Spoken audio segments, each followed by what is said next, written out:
Se você conhece Scratch, você sabe que ele é provavelmente uma das melhores engines de todas. Ele é meio que um meme da comunidade de game dev, porque ele é extremamente limitado, porque ele é feito pra tipo umas crianças de 5 anos, burras pra caralho. E se você conhece Roblox, você conhece Roblox, eu tenho certeza que você conhece Roblox.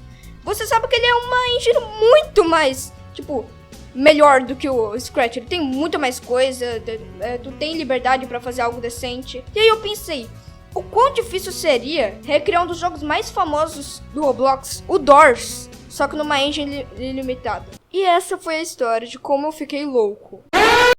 A primeira coisa que eu fui fazer foi fazer os sprites do personagem principal. E eu fiz um noobzinho bem simples, assim, pixel art. E aí depois eu já fui partir pra programação. Eu fiz a movimentação, a colisão com as paredes e também o sistema de salas. Mas esse em terceiro, em específico, teve um grande problema quando eu fui programar ele. Porque meio que para os objetos da sala todos funcionarem, eu teria que criar um objeto separado para cada um. O problema é que quando eu trocasse de sala, eu teria que movimentar e rotacionar ele segundo a sala. E eu teria que fazer isso por meio de programação, e eu tava com preguiça. Então eu fiz um código no personagem principal para ele detectar os objetos como se fossem cores. Ou seja, por exemplo, se ele estiver tocando no vermelho, ele vai identificar aquilo como se fosse uma porta. Então eu só precisava colocar as cores no cenário em vez de fazer um objeto separado para cada um. Enfim, com isso pronto, eu já fui começar a fazer o sistema dos armários, afinal eu ia precisar para depois.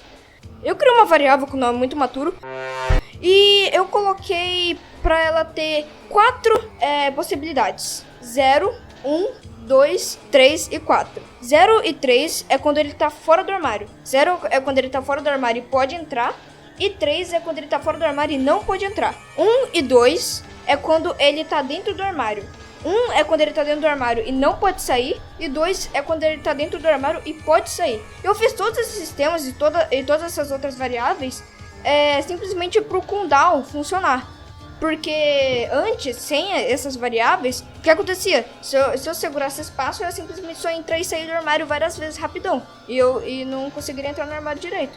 Então eu tive que fazer isso para poder fazer um sistema de cooldown para tudo funcionar. Enfim, com essa parte pronta, eu fui fazer os...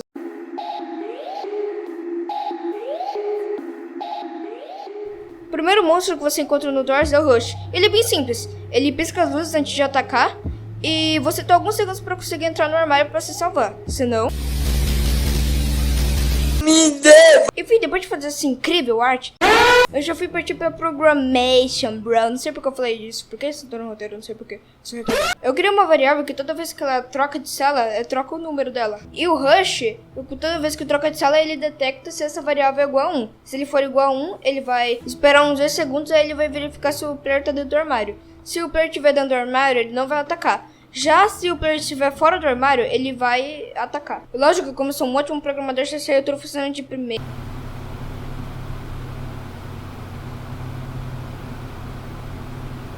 Não precisa ser um gênio pra saber que não tá funcionando muito bem. E falando de verdade aqui, depois da edição, eu sinceramente não sei. Eu não sei o que eu fiz pra conseguir arrumar. Eu sei que eu arrumei o problema dele ficar se teleportando e ficar bugando na parede. Mas...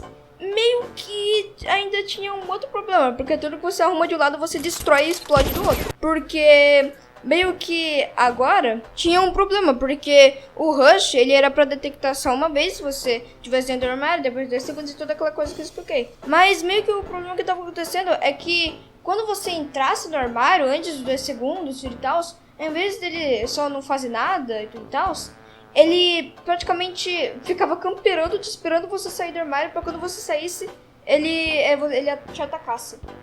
E não era pra funcionar desse jeito, eu acho. Depois de hackear o governo chinês e conseguir bilhares de dólares em mineral, um monte de bitcoins, eu finalmente consegui virar o cara mais rico do mundo, mais que Elon Musk. Enquanto ele estava lá me afogando em prostitutas e dinheiro, eu acabo descobrindo que era só um bloquinho que estava errado e eu sou um burro do caralho. Depois disso resolvido, eu não tive mais muito problema com a programação. O máximo que eu tive foram alguns probleminhas bem pequenos que não vale a pena citar em vídeo. E com essa parte de programação pronta, eu praticamente todos os sistemas tudo prontinho, eu fui fazer os efeitos sonoros, afinal eu precisava. Inclusive isso é uma parte que eu gosto bastante de jogos, sound design, que eu acho muito interessante e legal.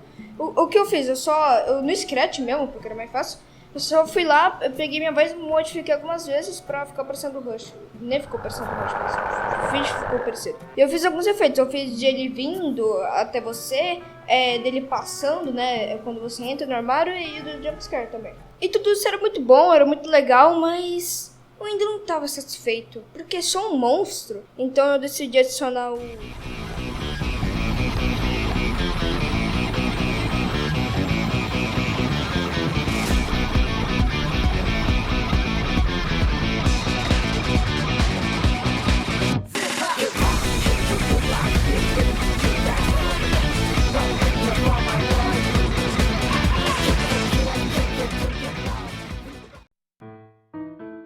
Como de costume, eu fui fazer os sprites do Seek, enquanto o Nicholas ficava falando nerdice no meu ouvido. Acho que, tipo, deve ser legal também o programa do Game.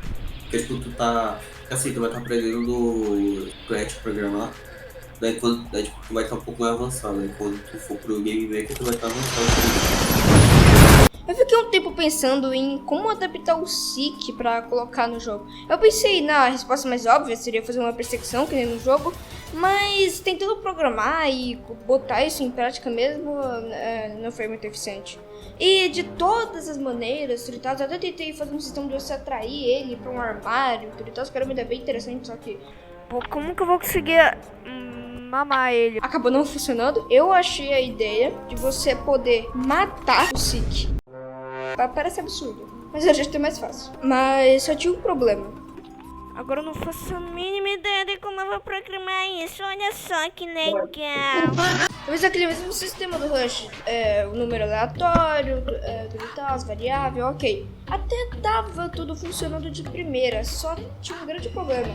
Eu fiz o sistema pro Seek aparecer quando fosse o número dele, como eu tinha falado antes. E eu também fiz o sistema pro Seek morrer quando o player tivesse com a faca, que seria o que matasse o Seek. O problema é que não existe um Destroy no Scratch. Só existia o Esconder, que só deixava o Seek invisível. Então eu tive que substituir o Destroy pelo Esconder. Mas o problema é que como o Seek só estava invisível, ele continuava perseguindo o jogador. E se ele colidisse com o jogador, ele ficasse invisível. Então, quando fosse a variável igual a 2, ele ia aparecer, mas como ele já estava praticamente dentro do personagem, ele ia só esconder de novo e ia ficar dentro do personagem de novo. Aí, se a variável fosse igual a 2, ele ia esconder de novo e ia ficar nesse loop infinito. E não me estendendo tanto em como eu resolver o problema, eu já fiz um sistema pro Seek só esconder quando a variável fosse igual a 2. E também ele fosse para uma posição longe do player. E isso resolveu o problema. Porém, a faca ainda estava desbalanceada e eu precisava arrumar isso, porque você poderia segurar a faca por tanto tempo que quisesse. Então você poderia simplesmente só ficar segurando a faca o jogo inteiro que você não seria punido.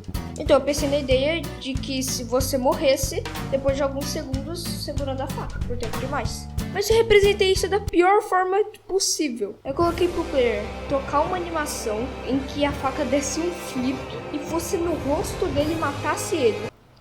Nem preciso dizer que ficou perfeito, né? E finalmente o jogo estava pronto.